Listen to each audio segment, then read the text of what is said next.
1970년대 해수욕장으로 먹고 사는 미국의 에미티라는 작은 섬마을에서 이야기는 시작됩니다. 어젯밤 여자가 실종되었다는 신고가 들어왔는데 오랜 동안 별일 없던 섬마을이기에 경찰서장 브로디는 대수롭지 않게 생각했습니다. 그런데 아침에 발견된 시체의 상태가 심상치가 않아서 경찰서장 브로디는 해수욕장으로 향합니다. 물놀이객들을 불안하게 살펴보는 이 사람이 바로 경찰서장 브로디입니다. 사실 상어로 인해 죽은 듯한 시체를 발견하고 어떻게 해야 할지 고민하고 있는 중입니다. 보고서는 상어의 습격이라고 썼지만 시장에 찾아와서 여름 장사 망치지 않게 하라고 압력을 넣고 갔거든요. 사실 뉴욕에서 이곳으로 온 지 1년도 안 되었고 어릴 적 물에 빠져 죽을 뻔한 브로디는 물에 트라우마도 있습니다. 바로 그때 물속에 뭔가가 있습니다.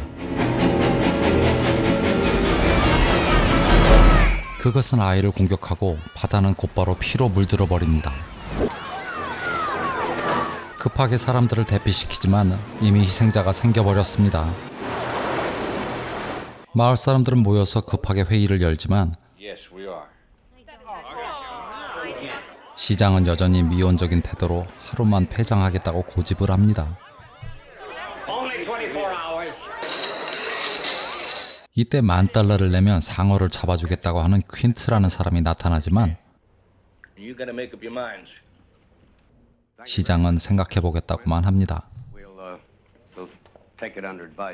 결국 해변은 하루 동안만 폐쇄되고 경찰서장 브로디는 집에서 상어에 대해 공부를 합니다.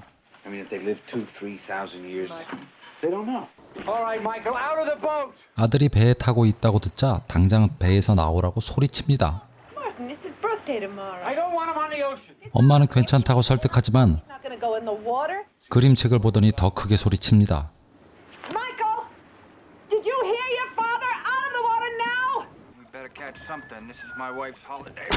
상금의 욕심이나 몰래 상어를 잡으려 무모한 짓을 하는 어부들이 있습니다. 하지만 상어의 무시무시한 힘에 혼쭐이 나고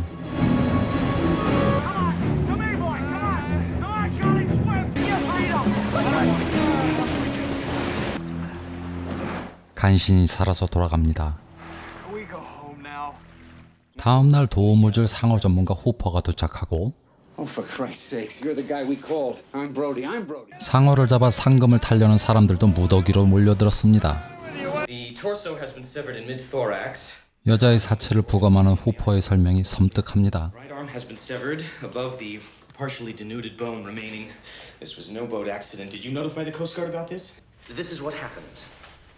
상어가 분명하다고 확신합니다. 몰려들었던 어중이 떠중이 외부인들이 상어를 한 마리 잡아오고 브로디 서장은 기뻐합니다. 하지만 후퍼는 희생자의 상처 자국과 상어의 입 크기가 다르다고 그들이 찾는 살인상어가 아닌 것 같다고 합니다. 배를 갈라 확인하자는 후퍼의 말에 아이의 시체가 지금 여기서 쏟아져 나오게 할 거냐고 시장은 정색을 하며 반대합니다.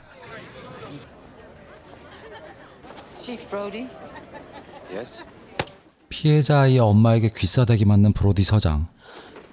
엄마는 식인상어를 알고도 말하지 않은 브로디 서장을 비난합니다.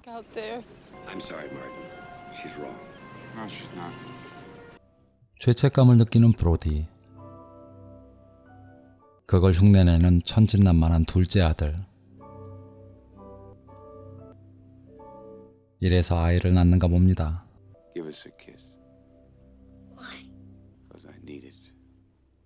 이때 집으로 찾아오는 상어 전문가 후퍼. 술 2병을 사가지고 왔네요.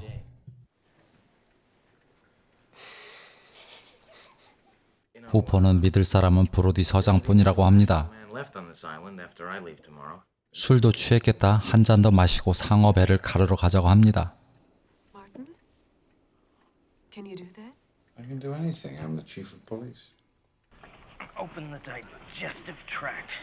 고약한 냄새의 위액이 먼저 흘러내리고 물고기, 깡통, 자동차 번호판, 식인상어가 아님을 확인합니다. 후퍼는 당장 상어를 찾으러 가자고 하고 브로디는 술김에 따라갑니다. Find him on the land. Yeah, but I'm not drunk enough to go out in a boat. Yes, you are. 과음으로 혀가 꼬인 브로디 서장. Shooting or a murder in this town? 이때 무언가가 발견됩니다. 어부의 배인데 무언가에 의해 뜯겨진 수상한 모양입니다. He's a fisherman. 후퍼는 물속에 들어가 조사를 하는데 커다란 상어 이빨을 발견하고 어부의 시체도 발견합니다. 너무 놀란 후퍼는 손에 든 것을 모두 떨어뜨리고 물 밖으로 도망치듯 올라옵니다. 시장에게 해수욕장을 폐쇄하자고 설명하지만 여전히 답답하게 구는 시장. You open the beaches on the 4th of July, it's like ringing the dinner bell for Christ. 결국 시장은 설득이 안 되고 This weekend. 휴가를 즐기려는 사람들은 몰려옵니다. 시장은 물에 안 들어가는 사람에게 들어가라고까지 합니다. 헐.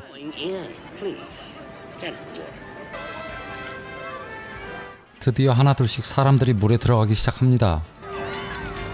시장은 그 틈을 타서 또 한 번 언론 플레이도 하고 are open and people are having a wonderful time. 여자들 뒤로 무언가가 나타나는데 사람들은 달아나기 시작합니다. 해변은 아수라장이 됩니다. 그런데 이게 꼬마들의 장난이었습니다. 어딜 가나 이런 짓을 하는 사람들이 나옵니다. 책임도 돌리고 그런데 이번에는 진짜 상어가 나타납니다. 상어의 공격이 시작되고 또 한 명이 희생됩니다. 상어를 죽이기 위해 전문가인 퀸트를 고용하려는 브로디 서장. 드디어 시장에 사인을 합니다. Mr. Quinn. 전문가인 호퍼와 함께 가자고 하는데 Give me your hands. 잘난 척 오지게 하는 퀸트. 딱 죽을 상입니다. Cooper, been counting money all your life. Take him for Palace, Chief. You got him? 드디어 출발하는 세 사람. 무언가 불길합니다. 물 위에서 완전 잡부 취급받는 경찰서장 브로디. Chief, let's drop another chum marker. 뭐 이런 게 다 있나 하는 브로디 서장. 밑밥 뿌리다가 상어를 발견한 브로디. 완전 공포에 질립니다. 길이 8m에 무게 3톤짜리 거대 식인 상어를 발견합니다. That's a 20-footer. 25, 3 tons on him. 식인 상어의 원통 부표를 매다는 것을 성공합니다. 추격하는데 이 거대한 식인 상어 놈은 그 공기통을 물속으로 끌고 들어가 버립니다. 할 수 없이 밤을 보내는데 군대 얘기 다음으로 제일 꼴보기 싫은 남자들의 흉터 자랑 얘기가 시작됩니다. It's a moray eel. It's a bull shark. That's the thresher. You see that, Chief? Thresher's tail. 맹장 수술 자국 자랑하고 싶은 브로디. 인디애나폴리스 선원이었다고 결국 군대 얘기하는 퀸트. So, let me 결국 800명이 상어에게 밥이 되어 죽었다는 무시무시한 얘기. rest June the 29th, 1945. 술에 취해 간만에 서로 분위기 좋게 노래하고 있는데 상어가 배를 공격해 옵니다.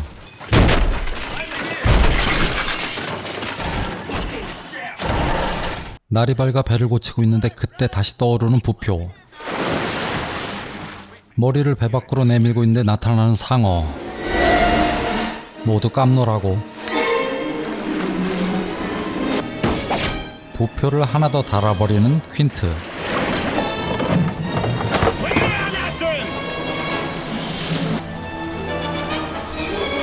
또 명중하는데 통을 2개를 달고도 물속으로 들어가 버리는 미친 살인상어. Now what? 밧줄을 배에다 묶다가 다리 잘릴 뻔한 후퍼. Out of my way. 부표를 3개를 달고 있는 살인상어.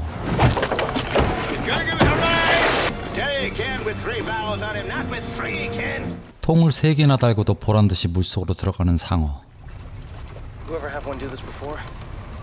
No. 배가 움직이자 그 배를 따라오는 식인상어. 엔진이 과열되어 결국 배는 고장나 바다 한가운데 멈춰버리고 All right, stop the boat. Stop the boat. 배에는 이미 물이 반 정도 차 있었습니다. 공포 그 자체. 모두가 두려움에 망연자실해하고 결국 퀸트는 꼬리를 내리고 후퍼가 가지고 있는 방법을 묻습니다. To this cage, I think I could get him in the mouth or That beyond. shark will rip that cage to pieces. You got any better suggestions? 성질내는 후퍼. 하지만 곧 후회할 겁니다. 괜히 성질낸 후퍼. 결국 자기가 가야 합니다.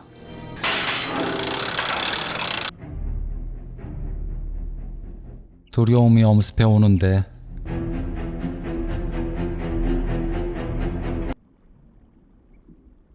뒤에서 철창을 들이받는 상어. 독이 든 작사를 떨어뜨리고 맙니다. 맙소사. 거의 다 뚫린 철창. 하지만 후퍼는 구사일생으로 바다 밑바닥으로 탈출합니다.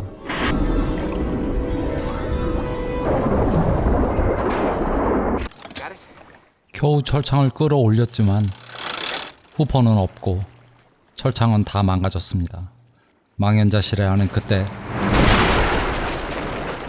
살인상어는 배 위로 뛰어올라 무시무시한 아가리를 벌리고 이게 그 정도로 아픈 건지는 잘 모르겠습니다. 장갑도 꼈는데 결국 퀸트는 상어 입속으로 끌려 들어가 처참하게 죽음을 맞이합니다. 혼자 남은 브로디는 거의 멘붕 상태인데 가라앉는 배를 뚫고 공격하는 살인상어. 산소통을 집어들고 저항하다 얼떨결에 산소통을 상어 입속으로 던지고 정신없이 공격하다가 아이디어가 하나 떠오릅니다. All right, come on. Show me the tank.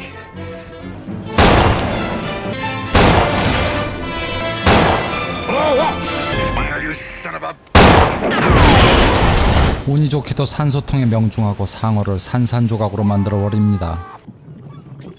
이때 죽은 줄 알았던 후퍼가 올라오고 두 사람은 활짝 웃으며 부표를 타고 물장구를 치면서 영화가 끝이 납니다. It's Wednesday. It's Tuesday, I think. 이번에 리뷰를 준비하면서 상어 영화를 다시금 살펴보게 되었는데 조스는 정말 대단한 영화인 것 같습니다. 최초로 영화의 블록버스터라는 이름을 만들고 최초로 1억 불 매출을 달성한 영화라는 명성을 둘째치고라도 지금 현재까지 상어를 소재로 만들어진 40여 편의 상어 영화들 중에 아직도 조스 1편이 가장 재미있는 영화인 것 같습니다. 45년이 지났지만 지금 봐도 손색이 없는 최고의 영화라고 생각이 듭니다.